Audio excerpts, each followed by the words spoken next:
আসসালামু আলাইকুম।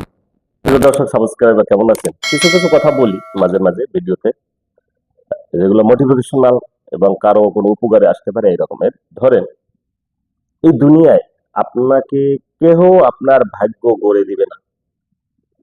আপনার নিজের ভাগ্য আপনার নিজেকেই লিখতে হবে। সৃষ্টিকর্তাও আপনাকে এটা করে দিবে না। আপনার নিজের ভাগ্য আপনাকে লিখতে হবে। আপনার ভাগ্য আপনাকে পরিবর্তন করতে হবে। এবং সেটা কিভাবে সম্ভব? যদি আপনি আপনার নিজের উপরে আত্মবিশ্বাস রাখেন, তবেই কেবল সম্ভব। আপনার বাবা করে দিবে, আপনার ভাই করে দিবে, আপনার সৃষ্টিকর্তা করে দেবে, কেউ করে দিবে না ভাই। দুনিয়াতে আপনার ভাগ্য আপনাকে লিখতে হবে আপনার নিজের হাতে।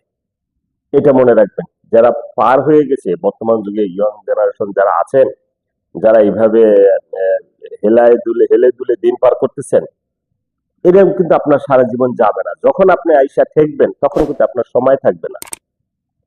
আপনার 30-35 এর ভিতরে আপনাকে ক্লোজ করতে হবে, আপনাকে বুঝতে হবে, আপনাকে স্টেপটা নিতে হবে। আপনি যদি শুধু এখন মা আছে বাবা আছে ঘুরে ফিরে জীবনটা পার করেন, আপনার কিন্তু ভবিষ্যৎ কেউ গড়ে দিবে না। অতএব যখন আপনার আবার গড়তে চাবেন, তখন আপনি কিন্তু কাউকে পাশে পাবেন না। এখন হয়তো অনেকে পাচ্ছেন, স্টুডেন্ট লাইফ শেষ হচ্ছে, চাকরি প্রত্যাশী, এখন পাবেন সাথে। কিন্তু একটা সময় যখন পার হয়ে যাবে, আপনি কারো কথা শোনেন না, আপনি নিজের মতো করে হেলে দুলে চলছে, কিন্তু আপনাকে তখন কেউ সঙ্গও দিবে না, আপনার কেউ সাপোর্টও নেবে না।